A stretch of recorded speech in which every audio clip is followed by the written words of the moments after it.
સીતારામ બધાને, હું દક્ષાબેન ડી સોલંકી સુરતથી. આજે બનાવશું આપણે તીખા ગાંઠિયા.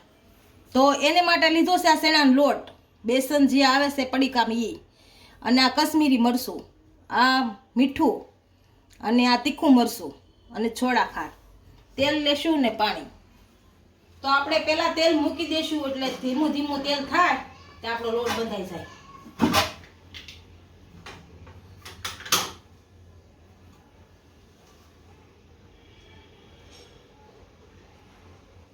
તો આપણે પહેલા લોટ બાંધવાની શરૂઆત કરીએ તો સાળી લઈએ.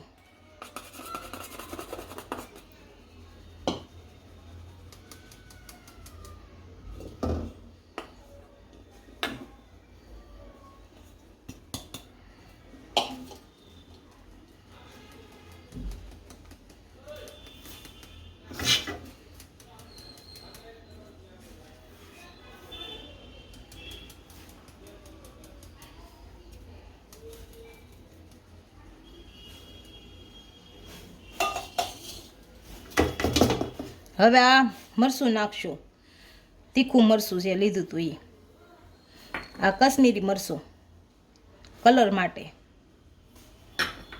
અને મીઠું નાખશું થોડું, અને આ છોડા ખાર,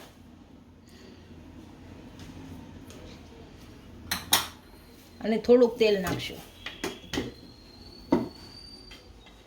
એક પાવડો. આપણો લોટ બાંધી દઈશું. પહેલાં ભેળવી નાખશું સારો, એટલે મરચું ને એવું હરખું ભળી જાય. આપણો લોટ સારી રીતનો ભળી ગયો છે. હવે આને બાંધી દઈશું, જરી જરી પાણી નાખીને બાંધશું, કેમ કે ઢીલો ન થઈ જાય. થોડું થોડું પાણી નાખશું.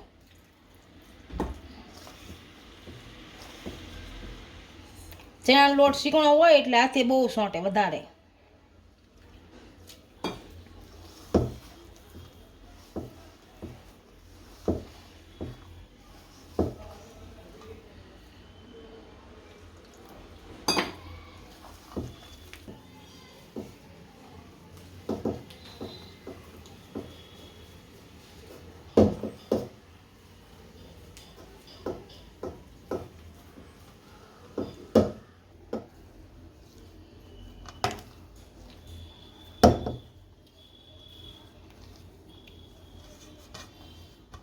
આપણો લોટ બંધાઈ ગયો છે. હવે આને તેલનું મોણ આપી દઈ, એટલે ન ચોંટે. અમારે કૂણવી નાખશું.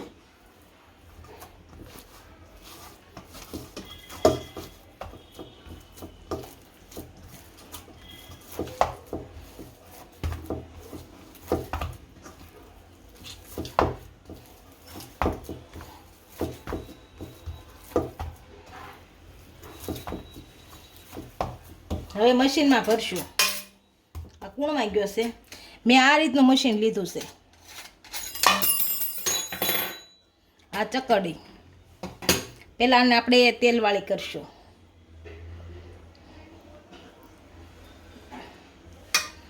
અને અહીં મૂકી દઈશું.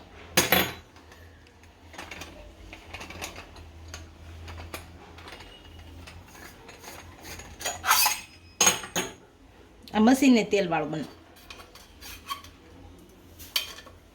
બધી બાજુ તેલ લગાવી દેવાનું.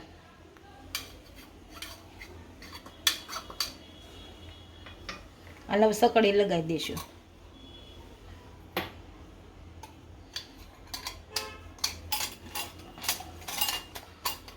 આ રીતની લગાવી દઈશું એને. હવે એમાં લોટ ભરી દઈશું આપણે.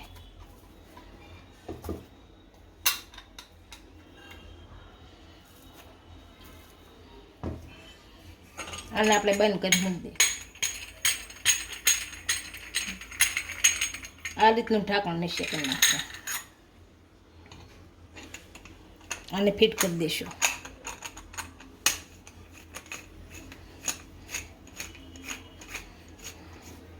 આપણું ફિટ થઈ ગયું છે.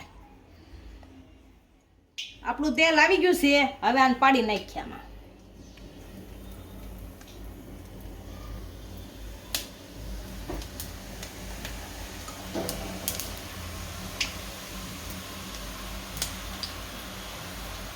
આ રીતના આપણા ગાંઠિયા પડે એટલે આવડો આંટો ફેરવવાનો નહીં ભૂલવાનો.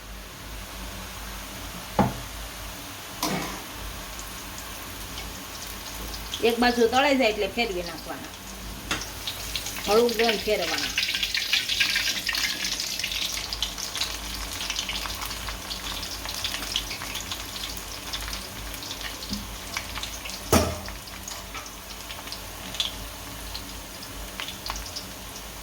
અને પાછા ફેરવી નાખશું.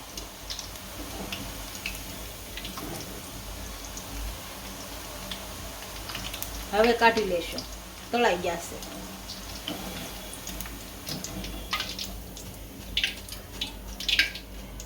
તેલ હાવ નીતાઈ નાખશું. પછી આપણા ગાંઠિયા તળાઈ ગયા. આ રીતે બધા તળી નાખશું.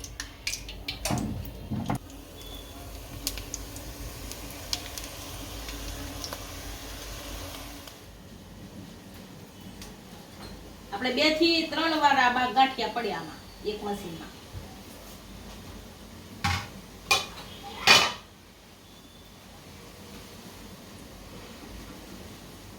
આપણા તીખા ગાંઠિયા તૈયાર થઈ ગયા છે. એક ડીશમાં સર્વ કરી લઈએ.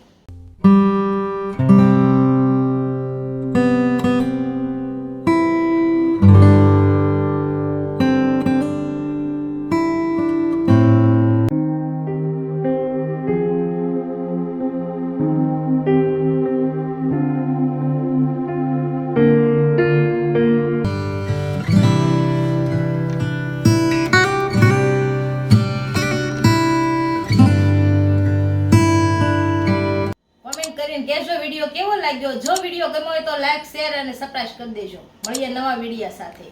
ઇન્સ્ટાગ્રામ અને ફેસબુક પર ફોલો કરવા નહીં ભૂલતા.